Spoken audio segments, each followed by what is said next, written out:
Hi Foxes, Badgers and Otters class, it's Mrs Martin here and I'm going to be reading you our new class story today.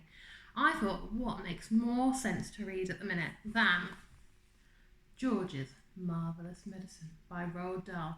So this is what our model text, George's Marvellous Concoction, is based upon. So let's begin. Firstly it says, warning to readers. Do not try to make George's Marvellous Medicine yourselves at home. It could be dangerous. Chapter 1. Grandma. I'm going shopping in the village, George's mother said to George on Saturday morning. So be a good boy and don't get up to mischief. This was a silly thing to say to a small boy at any time. Immediately, it made him wonder what sort of mischief he might get up to. And don't forget to give Grandma her medicine at 11 o'clock, the mother said. Then out she went, closing the back door behind her. Grandma, who was dozing in her chair by the window, opened one wicked little eye and said, Now you heard what your mother said, George. Don't forget my medicine. No, Grandma, George said. And just try to behave yourself for once while she's away. Yes, Grandma, George said. George was bored to tears. What does that mean if he's bored to tears? I think it's just a saying, isn't it? It just means he's really, really bored. He didn't have a brother or a sister. His father was a farmer and the farm they lived on was miles away from anywhere, so there was never any children to play with. He was tired of staring at pigs and hens and cows and sheep. He was especially tired of having to live in the same house as that grisly old grunion of a grandma. Looking after her all by himself was hardly the most exciting way to spend a Saturday morning. You could make me a nice cup of tea for a start, Grandma said to George. That'll keep you out of mischief for a few minutes. Yes, Grandma, George said. George couldn't help disliking Grandma. She was a selfish, grumpy old woman. She had pale brown teeth and a small puckered-up mouth like a dog's bottom. How much sugar in your tea today, Grandma? George asked her. 1 spoon, she said, and no milk. Most grandmothers are lovely, kind, helpful old ladies. But not this one.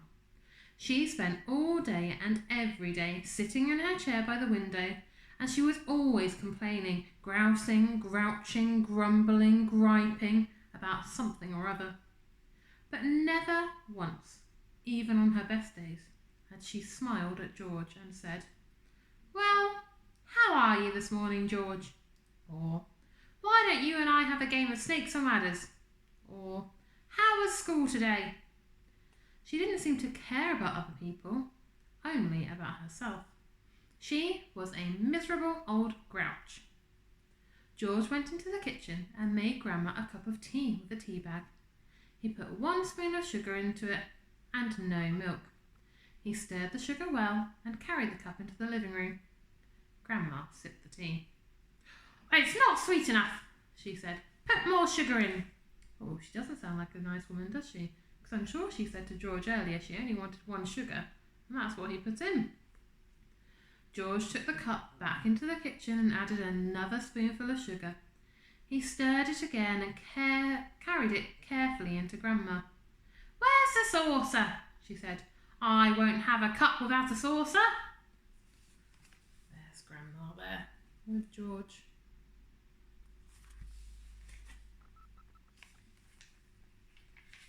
George fetched her a saucer.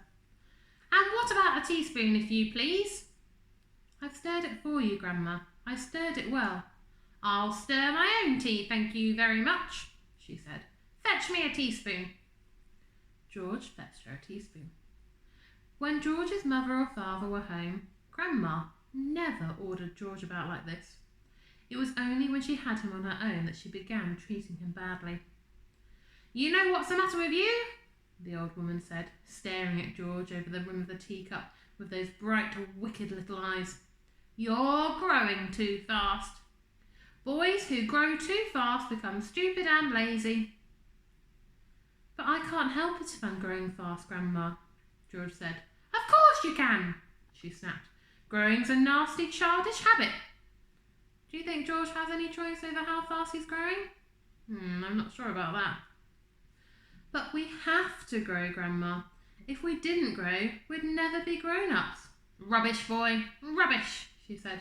Look at me. Am I growing? Certainly not. But you did once, Grandma. Only very little, the old woman answered. I gave up growing when I was extremely small, along with all the other nasty childish habits like laziness and disobedience and greed and sloppiness and untidiness and stupidity. You haven't given up any of those things, have you? What's disobedience? Is that when you don't listen to people when you're a bit naughty?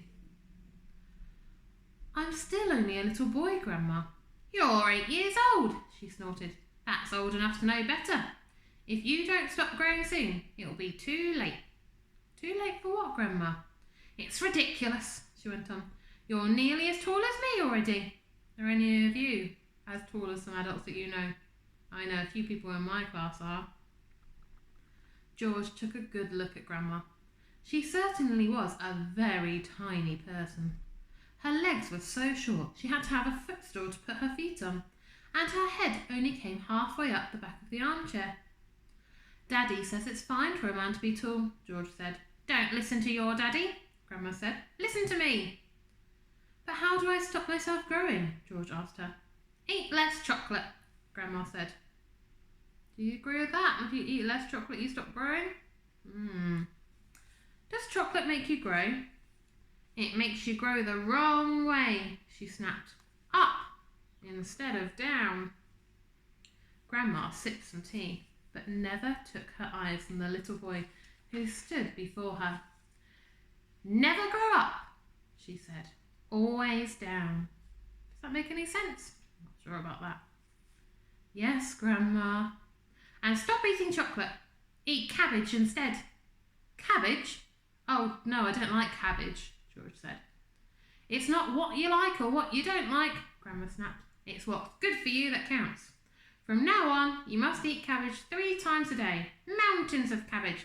And if it's got caterpillars in it, so much the better. Oh dear. Ouch, George said. Caterpillars give you brains, the old woman said. Mummy washes them down the sink, George said. Mummy's as stupid as you are, Grandma said.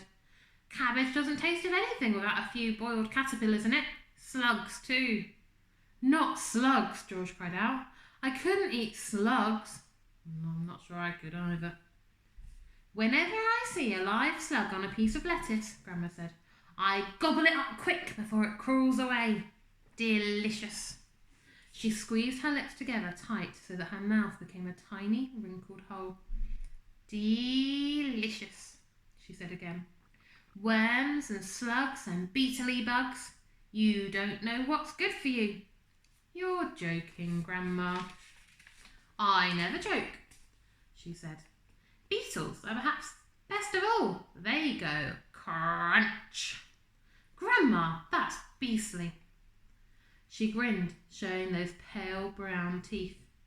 Sometimes, if you're lucky, she said, you get a beetle inside the stem of a stick of celery. That's what I like. Grandma, how could you? You find all sorts of nice things in sticks of raw celery, the old woman went on. Sometimes it's earwigs. I don't want to hear about it, cried George. A big fat earwig is very tasty, Grandma said, licking her lips. But you've got to be very quick, my dear, when you put one of those in your mouth. It has a pair of sharp nippers on its back end, and if it grabs your tongue with those, it never lets go. So you've got to bite the earwig first, chop, chop, before it bites you. I'm not sure that Grandma's telling the truth here either.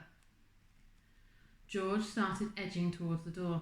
He wanted to get as far away as possible from this filthy old woman. You're trying to get away from me, aren't you? She said, pointing a finger straight at George's face. You're trying to get away from Grandma. Little George stood by the door, staring at the woman in the chair. She stared back at him. Could it be, George wondered, that she was a witch? He had always thought witches were only in fairy tales, but now he was not so sure. "Come closer to me, little boy," she said, beckoning to him with a horny finger. "Come closer to me, and I will tell you secrets." George didn't move. Grandma didn't move either. "I know a great many secrets," she said, and suddenly she smiled. It was a thin, icy smile, the kind a snake might make just before it bites you. "Come over here to Grandma, and she'll whisper secrets to you." George took a step backwards, edging closer to the door. "You mustn't be frightened." There's Grandma there. "You mustn't be frightened of your old grandma," she said, smiling that icy smile. George took another step backwards.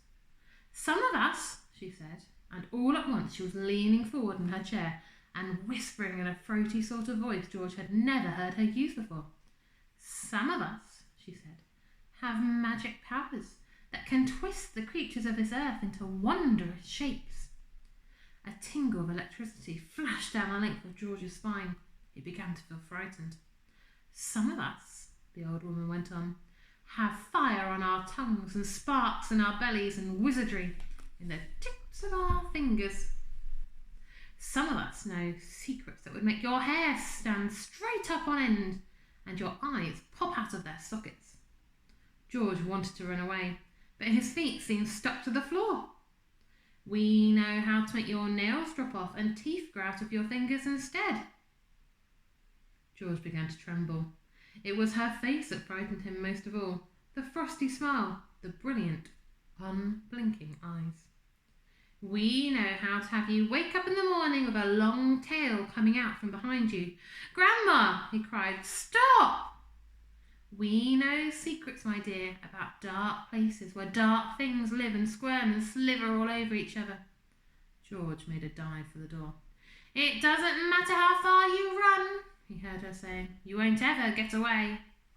George ran into the kitchen, slamming the door behind him.